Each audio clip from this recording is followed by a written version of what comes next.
Sebastian. So it's titled Instagram Post number 188. We can't believe the day has come that Sebastian is finally ready to hit the road. We know you're dying for a tour, but we'll reveal some, not all, of our secrets as we go. For now, keep our favorite spot in the whole trailer. Dreamy, right? We're locked and loaded, ready to roll into every other cliche and catchphrase you can imagine. Drop your favorite "we're ready" expression in the comments below and we'll pick a lucky winner to receive one of Charlie's prints, your choice. She's a photographer. Can't wait to see you on the road, everyone. Oh, and don't forget to say hi to the newest member of the family, our rescue dog, Scout. Hashtag on the road, hashtag new adventure, hashtag rescue dog. Always take the long way back, Charlie and Ava. Image contents: a clean white couch beneath a wide curved window in a renovated Airstream trailer. The couch is plush with pillows and soft textures and muted colors. The window frames a summery forest view and is flanked by white and black buffalo plaid curtains. A macrame planter hangs from the ceiling with a large pothos plant inside. On the butcher block in front of the couch, a handful of items are carefully arranged. A tattered map of the United States, a pair of black binoculars, an antique brass compass, and 2 stoneware mugs with steam rising from the rims. On the floor is a scruffy-looking dog with floppy ears and a friendly face. Renovating the Airstream was a 6-month endeavor, and one that swallowed up Charlie's entire life savings. She didn't have much, barely 5 figures collecting pennies on the dollar in an account at the bank in Duluth. By the end, her hands were calloused and her joints sore, but she didn't mind. Restoring the trailer wasn't just a cosmetic remodel, it was an absolute resurrection. The Airstream was the only thing that Charlie's mother had left her when she died. Officially, Rosie Sutton's cause of death was listed as a heart attack brought on by acute cardiomyopathy, but everyone in Landing knew that she had pickled her liver and every other organ in her body over the course of 27 years. Charlie had lived most of her childhood understanding that her mother was not long for the world. How many times had she called 911 only to be told to let Rosie sleep it off? The EMTs underestimated how difficult it was to watch her mother sleep it off when the space they often shared was a 27-foot, 1977 Airstream Overlander. For years, the trailer had been parked in the trees on a piece of property belonging to Frank and Hattie Morrow, near the outskirts of Landing. Exactly how the Airstream came to rest in the shade of the Morton building where Morrow Construction stored their trucks and equipment had been long forgotten. Rosie called the trailer their summer home, but there were years when they were still there when the snow began to fly. Winter was when they couch hopped.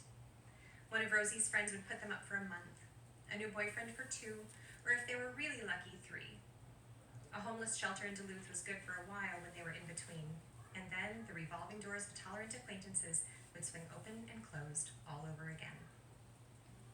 Gutting the Airstream was an exhumation, and Charlie savagely exorcised all the ghosts of her past as she took a crowbar to the interior. She sobbed when she demolished the platform where her mother had slept, and the cupboards in the galley kitchen came down with a scream. It felt like holy work, a purging, and both her sweat and her tears baptized the hollow core of the trailer. When it was empty, and she began to carefully mend everything that had been broken, there was not a single floorboard that went down without intent. Charlie bound up her pain and her love, her loss and her hope, and poured it back out as an offering. The Airstream wasn't just a future home or Ava's dream brought to life. It was a promise that her daughter would never live like Charlie had, alone and afraid. Let's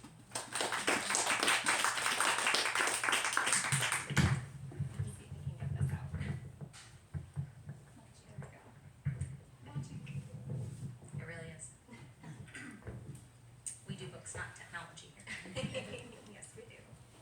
Hi. Hi. I didn't know you were a private investigator. I want to talk about that. No. Don't ask Phil, you sorry. That's amazing. No, you can pick my brain later. Great. So I want to start by saying how much I really liked this book. I was honestly like the horror is my jam.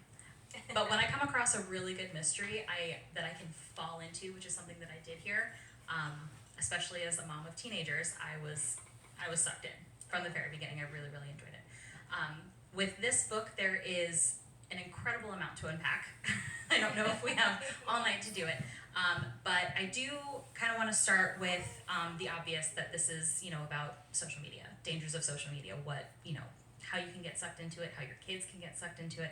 And I kind of want to know how much of you ended up in Charlie. You're a mom of several. Yeah. So how much of you is there? Yeah, that's a great question. So I do have a lot of kids, and with my boys, we have 3 boys, and then our daughter, and then our youngest is a son again. And with our 3 boys, when we gave them phones and introduced, social media and this, computer in your pocket to them, we weren't, I don't know, I mean, it meant a lot, and we were really careful with it. And when we first gave it to them at the age of 13, it was like, here you can call, you can text, there's one game, that's it, that's what you're stuck with. But for some reason, when my daughter turned 13 and it was time for that phone, I struggled. It was really, really hard to give that to her, and in particular because of social media. And it took me a while to kind of pull that apart in my own mind, and I came to the realization that it has deeply impacted me. The things that I experience on Instagram and Facebook, and I'm not even on TikTok. I don't think I'm gonna go there because I don't think that'd be such a great idea. Successful. That's what I hear. But yeah, it's hard, and it has impacted the way that I view myself, the way that I view the world, the way that I interact with people, and the way that I present myself. And it's really difficult to be authentic, to be the person that I really am online, because we've done such a good job of spit polishing everything and making it shine. And I didn't want that for my girl. And I was really struggling with that when she turned 13, and that was kind of the genesis of this book. Yeah, that's kind of what I assumed. I wanted to make sure. Yeah, so do you think maybe then that, let me phrase it this way. Do you think that Charlie is a character, that she would have gotten so sucked into social media the way her daughter did if they hadn't had that original viral Instagram post? Yeah, that's a fantastic question. So the book all precipitates on the fact that she takes this photograph, Charlie, the mom, takes this photograph of her daughter in Gooseberry Falls. And that was an actual real life experience for our family. The year after COVID, we ended up coming to the Duluth area. We hiked Gooseberry Falls, and I took a picture of my son, actually. He turned around in the middle of the falls, and he's just got these great big beautiful chocolate colored eyes, and I joked, I was like, if I put this online, it's gonna go viral because you're gorgeous. Like this picture is out of control. And he laughed about it. But yeah, that was kind of the seed in the beginning of it. And there was a part of me that wanted that thought if I put that online, I could be a force for good. I could, put positive things online that people would be able to relate to, and that they'd be able to find, a moment of beauty or something meaningful in the midst of scrolling, when all we often see are things that could drag us down. So it was really easy to put myself in the place of Charlie, the mother in this book, and imagine what that would be like. Yeah, for sure. So one question that I've actually been dying to ask, because it's all I can think about, which is silly because it's just a throwaway line in the beginning of the book, but it's how my mind works. So there is a mention of, toward the beginning of the book, a Lake Superior crime in which a man kills his wife, and he is undone by a slashed lifeboat. Is that real? Yes. Tell me. I have to know. Yes. So after we went to Duluth with our family and fell in love with it so much, I knew that I had to set a book here. So my husband and I came back, and I contacted the Coast Guard and was like, hey, I just really need an interview with you. Well, it's really hard to contact the Coast Guard. Like, that is not an easy thing to do. That's good to know. Right. I guess you have to call 911 to get in touch with them, but I wasn't ready to do that. Yeah. So we came up to Duluth. We stayed in a hotel, and one morning we woke up, and I said, I don't really know what I'm doing here. I don't know who we're gonna connect with. Woke up one morning, looked out the window, and there were 2 police cruisers in the parking lot. And I was like, okay, something bad probably happened in our hotel. Oh no. And yet, I'm totally going to approach them. So I did. I walked out into the parking lot. They both kind of like, I think they might have pulled their guns. Both of them were like, hands on their head. Like, no, it's fine. Author. I just have a question. I swear I'm unarmed. I come in peace. Sorry, is that me? There we go. Does that help? So yeah, I approached them. They were incredibly kind. They actually gave me the phone number to the police detective at the Duluth Police Department. I was able to call him and contact him, talk with him. And then we had another chance encounter where we went up towards Two Harbors, which Landing is loosely based on. Like, if you'd imagine a smaller, kind of quainter Two Harbors, that's exactly what I picture when I put together that town. But while we were up in Two Harbors, we saw a bay. I wanted to be in a little a little bay where the boats were and stuff. And we're just driving down the road and we saw one. So I was like, pull in there.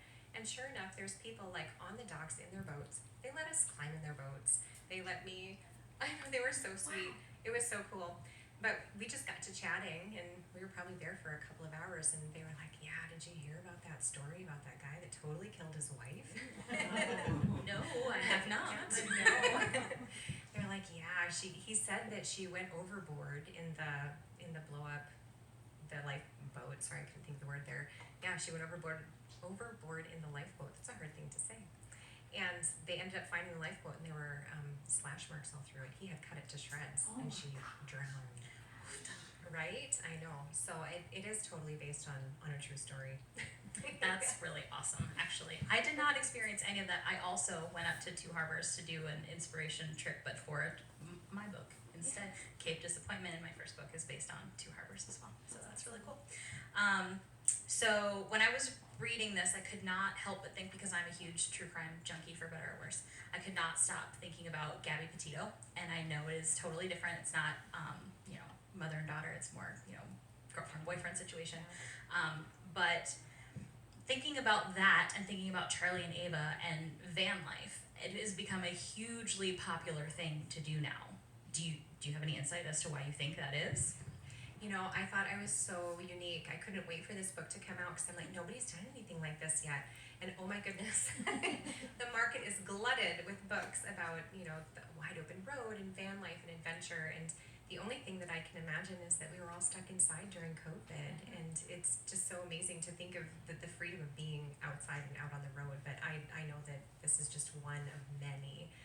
But I find that truth is often stranger than fiction, and the Gabby Petito thing happened after the book was already done. And I just remember thinking, I can't believe this. Like, this is real. And my family and I actually has a lot of experience on the road too. My husband is from Vancouver, British Columbia, so we've traveled there from Iowa multiple times, often dragging our pop-up tent trailer. Nice. Yeah, great. It's like a 2,000 pound that we dragged all the way across the United States. It's been crazy. But we did that when our daughter came home for an entire month. And there were times that we were laying in bed at night and we thought, are we okay? Like, is this safe? We're kind of in the middle of nowhere. And that guy beside us is really weird. Yeah. Is he like garden variety weird, or do we need to get a baseball bat or something? So yeah, I think all of that kind of wove its way into this book, whether I wanted it to or not. That's kind of cool. So it kind of sounds like, I've read the blurbs for your other books. I bought one or two just to sit on my shelf because I'm excited. But do you find in the grand scheme of your books, of your 11, I think your bio said you have 11 books. Yeah. That's incredible. Would you say that this is one of your more personal ones, or have you put more of yourself in your other books, would you say?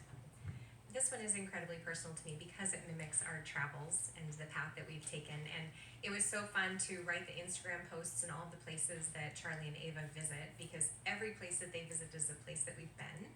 And some of it with my family, some of it just with my husband, but it can read as kind of a travelogue of the best places that I think you should visit in the United States and Canada. So I think this one will always have a bit of a special place in my heart, because I'll look back on it when I'm 80 years old and be able to remember what it was like to be traveling the United States with my kids. But in addition to that, all of my books are personal. I don't mean them to be, but I feel like when I start writing something, it's usually, I'm usually dealing with something that is really personal to me at the moment. I'm wrestling with it myself. My early books deal a lot with like pregnancy and pregnancy loss, infertility, small children, and now my kids are all teenagers, or will be in just a couple of weeks. I'll have all teenagers, right? You can send wine and chocolates to my house. Right, I was gonna say they have wine here, right? Yeah. Attention, Nicole Baart. But yeah, I've decided it's cheaper than therapy. I can work out all my stuff on the page. So if you want to know where I'm at in my life, read one of my books. That is 100% facts. I say that every time I do any kind of these conversations. Writing is cheaper than therapy. So if you want to know us, read our books. So I kind of want to circle back to the true crime angle we were going at.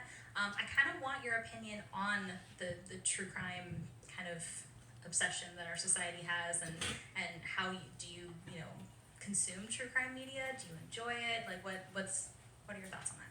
So I really changed over the course of several years. I was addicted to true crime podcasts for a really long time, and it began with Serial. I don't know if anybody's listened to Serial, but oh my goodness, so good. It started there, and it felt and S-Town. I loved S-Town. That was those two were kind of my gateway drugs, and they felt really authentic and compassionate. And I cried at the end of S-Town, which if you've ever Serial made S-Town too, right? Yeah, it's the same producers, I think. Yeah, right. I can concur. If you haven't listened to it, please do. Yeah, you really should. And it's more than just true crime. It's a glimpse at humanity, and it's beautiful and it's touching. And I felt like I walked away a bit of a better person because I had such compassion for the people who were involved there.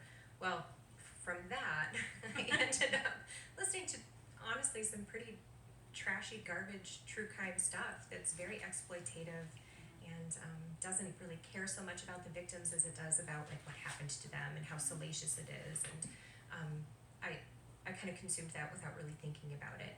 And there came a point where I started a new one. I don't even remember what it is. And I just felt like, what am I doing? Like, is this even ethical for me to be absorbing this as much as I am at other people's tragedies? And I thought, like, her mom somewhere is grieving her daughter, and I'm using it as entertainment. So that's not to say that I think true crime podcasts are wrong. Not at all. For me right now, they're not the best place for me to go. I'd like to find ways to honor the victims instead of the perpetrators of these crimes. But it sure was fun to write about something like that a long way back. No, that's really cool. I feel similarly that my obsession is as long and storied, I'm sure, as yours is. So it's really important, I think, to find that media that, like you said, honors the victims more than just gives you a deep, salacious dive into the perpetrators, which I think that books like The Long Way Back and others that I've read really recently that kind of give you that backdrop of what a true crime story might be. You've got the media in the book trying to pursue her, the fact that she's Instagram famous. You have some speculation in there from people who are big fans of the Instagram. It's really interesting to see that perspective where you come in from a victim standpoint. It's really empathizing, I think. So good job on that. Yeah, absolutely.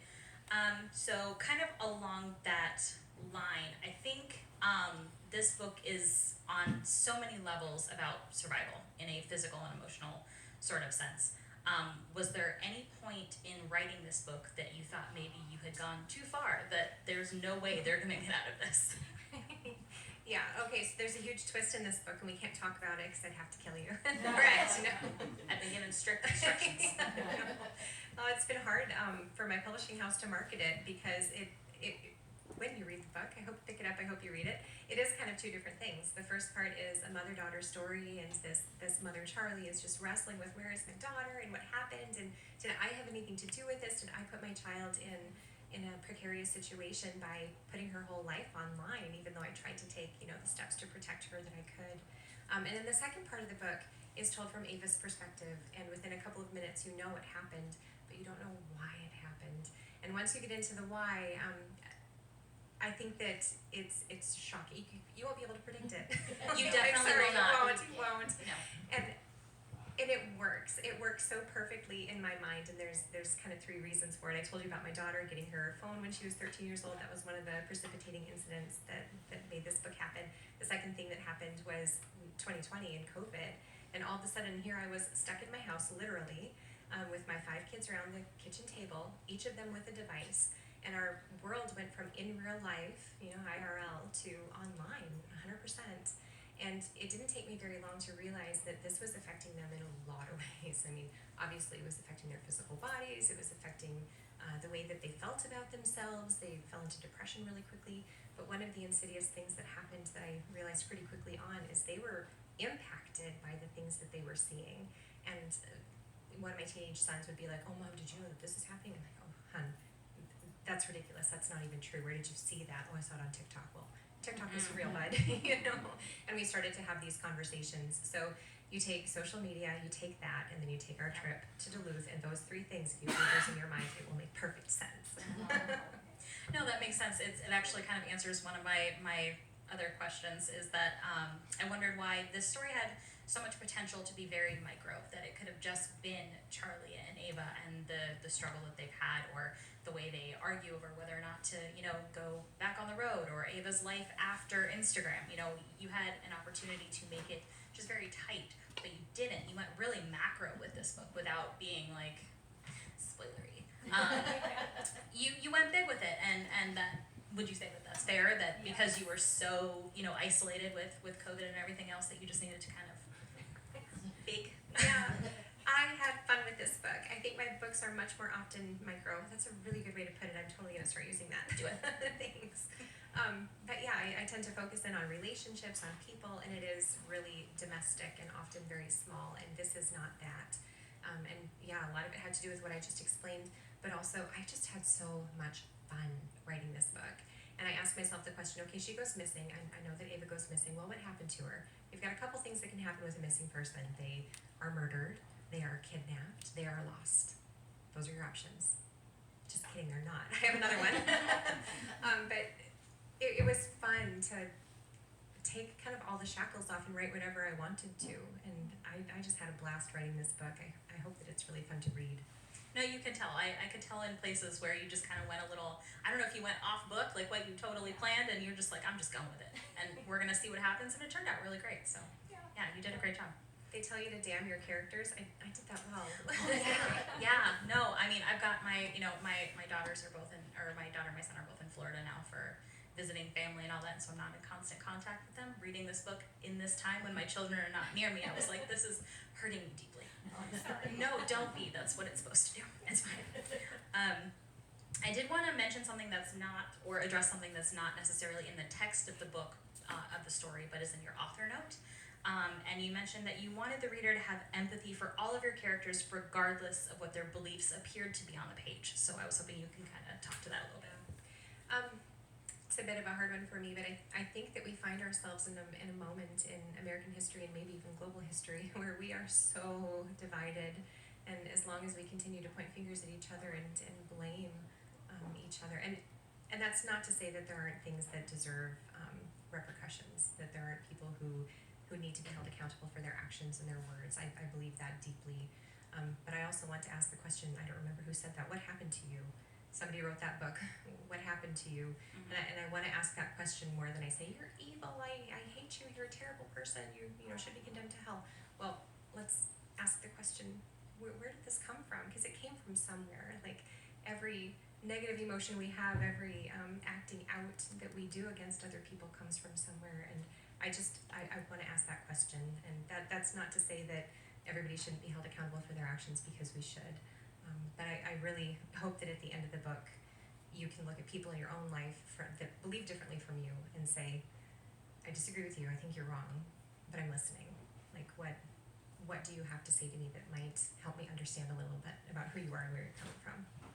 Yeah, and it's a very empathetic and kind sentiment, and I appreciate it personally, but also I think it's really good writing advice. If you think about your antagonist, your antagonist is only as good as their backstory, because they are, like most people like to say, the protagonist of their own life. So I think coming at it from that angle made a really good bad person, gender neutral, because no spoils.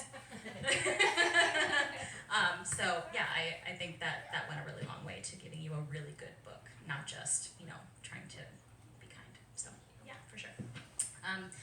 The only last thing that I want to know is, because I like to ask really mean questions, is it's only gonna be mean to her. You'll be like, why does that mean? Of all the books that you've written, which one's your favorite? Yeah, that's such an impossible question. Yes. It's like asking which of my kids are my favorite, and I tell them whenever my kids ask, "You're my favorite." And they're like, "Oh, how could you say that?" Well, you're my favorite too. Yes, all the time. Oh no, I feel like it's a bit of a cliche to say this, but this one really is, because it's the first book that I've written that I just let myself do whatever I wanted to do. I feel like after I loved writing my first book, that was super fun. I had no idea what I was doing. I look back at the girl that wrote that book and think, oh my word, I can't believe that book ever got published. Like, you were just pulling it out of your ear, girl. You had no idea what you were doing.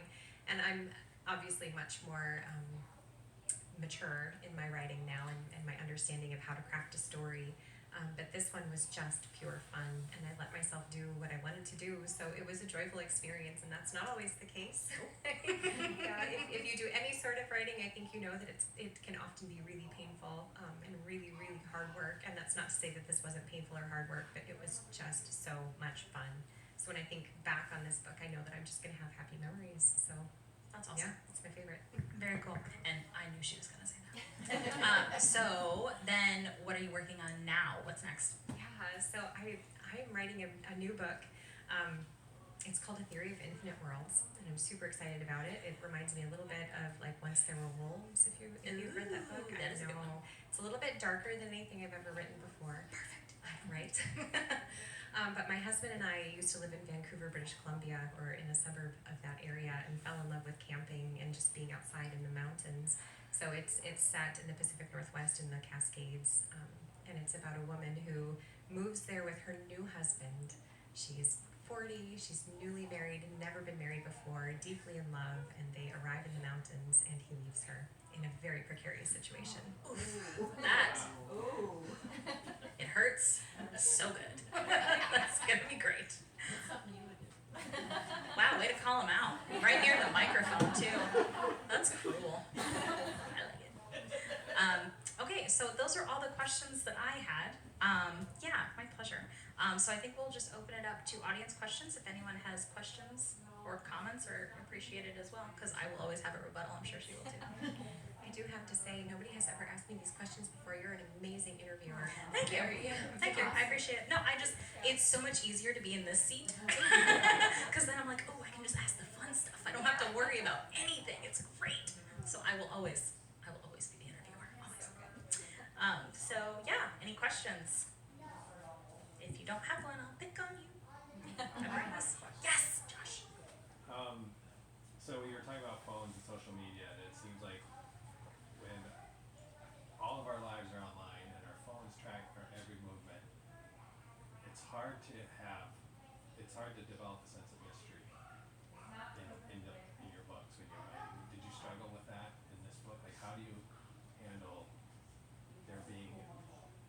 create mystery when all you have to do is pull the phone records or find out where they went? Good question. Oh my gosh, That is an excellent question, and it's a very, very tight timeline. The whole book takes place in about 5 days, because it takes time to pull those records. Yeah, and if it was any longer than that, there's no way that I could have done what I did, because yeah, they'd be like, oh, she was here and here and here, and this is who she talked to, and this is what her emails say. So yeah, passwords and that time lapse between getting the records and getting the warrant and stuff. But it's hard. You almost have to, if you want to write a mystery, set your books in like the 90s or something. Make it historical fiction. Yeah, can confirm from a PI perspective, there are an insane amount of criminal records you can find just online through Google. It's fine. I think you had a question? I do. As a fellow mom of 5, how in the world do you find time to write? I too have 5 children, and just, feeding them and working seems like it's impossible. So how do you find time to write 11 novels? It is a more than full-time job parenting 5. It's crazy. I know. This feels like a bit of a cop-out, but I'm really I like to have a lot of things on my plate, and the more irons I have in the fire, I'm mixing my metaphors here, I'm sorry. The more plates I have, rolling balls in the air, whatever, the better I am. If I start pulling a few of those things away, I wonder if I have some ADHD, because I'm like, oh, TikTok will squirrel. tell you. Yeah, I'm sure they will. Like, what's going on? But if I have a very regimented schedule and I've got all these things that I have to do, there is no time for error, and I get them done. So that's kind of the short answer. The longer answer is, when they were really little, I would write when they slept, and I was one of those strict moms that had my kids in bed by 7 o'clock. They're like, it's light out. Oh no, you're going to bed. I don't care if you sleep, but you're going to be in bed. So I would write when they slept at night, and when they'd nap, we had quiet time every afternoon. And I would spend my downtime, so if I was driving somewhere, if I was cooking supper, if I was mowing the lawn or vacuuming the house or something, I was rolling that next scene in my head. Like, I didn't listen to podcasts, I didn't listen to music, I just thought through what's going to happen. What does my character look like? What clothes are they wearing? What are her facial expressions and how is she using her hands when she speaks until I could see it like a movie. So then when I would finally sit down and have time to write that next scene, I knew exactly what to write. It was just a matter of kind of writing it down after I had already figured it out. Now that my kids are older and they're all in school, I thought it'd be so easy. Oh, they're all at school every day.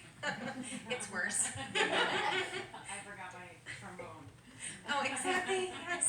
I don't have my homework. I got sick, Mom. You have to come and pick me up. I have an appointment. I have, football practice and I don't have my cleats. Whatever it is never ending, and it's way worse now. So by the time they leave for school in the morning, I hit my notebook. I write everything longhand to start. So I have my notebook, I have my pen, and I try to go for as long as I possibly can, an hour or two. And sometimes that's all I get in. Like, that's it. And then the rest of the day is running, and I do it again the next day. And if you do the math, if I can do 500 to 1,000 words a day, a book is roughly 90,000 words. 90 days. Yeah, that's Right. not bad. That's- That's about my pace as well. Yeah. That's a good one. You think it's you. Josh can probably speak to this as well, although you're past deadline, so I don't know if I want to ask you. Yeah, I feel like, you would probably say the same thing. Once you get in the groove, you're there. You have to finish it, and whatever's gonna get in your way, it'll get in your way. But you're just gonna keep going. So, and thank goodness, because otherwise we would not have this.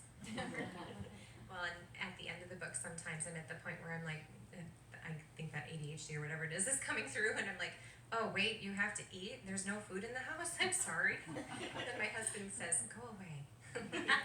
Take a couple of days, go on retreat and finish this book. So then I do that. That's sweet. Will you talk to my wife first? Because I feel like she needs to know this. Yeah, she should be here. Let her know. Yeah. But yeah, I can do like 20,000 words in a weekend when I'm alone. Yeah.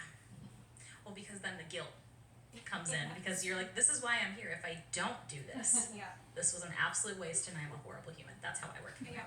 Do you have any other questions? Comments? I have a question. Yeah. Being an old person who's not on social media at all, I'm on nothing, Facebook, nothing. Good for you. And I never wanted to, but I know all about it. And I have my opinions about it. Are there, in your book, because I haven't read it, are there positive things about being on social media that you explore in the book? Yeah, I think so. And honestly, the one question that people always ask me is, how do you feel about social media? And my gut reaction, my first instinct is to say I hate it. But then I'm like, no, but I really don't, because there are parts of it that I really, really love. And I have people who have like followed me or been in community with me for 15 years, like a really long time. And I consider them dear friends. Like if they're not commenting on a post, I feel like, where are they? They should be here. Like we're friends now. And if I saw them in person, oh my goodness, I would hug their necks. I'd be so happy to see them. So I think that the possibility for community building and just sharing with other people, like this, here's this beautiful thing that I found, and you'd never find it without me showing you that this exists here. There's this feeling of collaboration and community that can be really beautiful. There's obviously a very ugly side when people start trolling each other and picking each other apart, saying horrible things, but I definitely have a love-hate relationship with it. How about you? Yeah, from a writer's perspective, I have several really good friends that I would not have met if not for social media. Writers, it's a very solitary kind of existence. You just write your book and you hope other people find it, and it's not just for selling, but also for finding other people who will do events with you, or people who will just talk with you and talk shop, because otherwise who are you going to talk to? Your spouse? No, they don't know. But in the book, does it come across as a negative thing or a positive thing, or does the reader make up their own mind about what social media is and does? And Nobody has asked me that question, and I honestly don't know the answer. Does it come across as positive or negative? I think it's a little mix of both. I think it's with the social media posts, you get a feel for how it brought Charlie and Ava closer as single mom and daughter, which was really nice to see. They were sharing this thing that most parents wouldn't be caught dead sharing with their child, or vice versa. But it also obviously demonstrates the really scary things that can come from social media, making you much easier to find, for example. So I think it's a little bit of both. Yeah. I'll add to that too just a little bit. I feel like I wasn't necessarily trying to make a statement on it as much as I was trying to say this is a part of our lives now. Like our kids, they never grew up in a world that, this isn't making sense. They grew up in a world that had social media. They've never known a world without it, is what I'm trying to say. Like I remember when Facebook came online, and for those of you who are on Facebook, they'd say like status update or like what are you up to, and then people would say I am, and like Yes. they'd fill in the sentence, and I look back at some of the things that I wrote and I'm mortified. They're so embarrassing. But our children, like this is their whole world. This is how they communicate with each other. This is how they communicate with even their coaches and their teachers. They have snap groups or whatever where they talk about things, and if we're not engaging this, I feel like we're missing out on a whole swath of our children's lives. 100%. I agree. I think the part of social media that's in the book too kind of depends on your feelings about it in the first place. Like, I feel mostly positive about social media, so I didn't see like the negatives as being more than the positives in the book. I felt like it was very positive interactions with social media through the book, and that yes, there were some bad things that happened because of it, but honestly, in our society, those things can happen whether you're active on social media or not.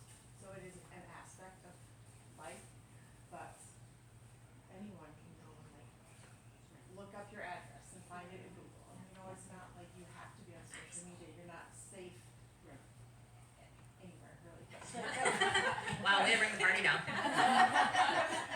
but it's happening whether you're talking to people on Facebook or you're active on Snapchat or you watch TikToks where you can learn a lot of very interesting things. By the way, it is not evil.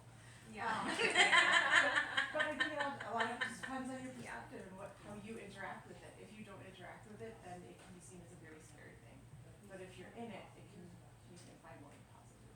Yep, for sure. I'll share a quick story with you too. I've never had this happen to me before, but in the last couple of weeks, one of my Facebook posts went viral. And yeah, not viral, you know, not a million views or anything like that, but I normally have about 1,000 people that will see a post, maybe 150 will like it, and I don't know, 50 will comment or something like that. And one of my posts ended up with 35,000 people watching it, over 1,000 likes, like all these people are coming out of the woodwork. And I don't know if it's bots or if it's just weird people, but I am being solicited left, right, and center by crazy people who want to know where I live and what, you know, can I send pictures, and praise the Lord they haven't sent any pictures yet because I don't want to see them.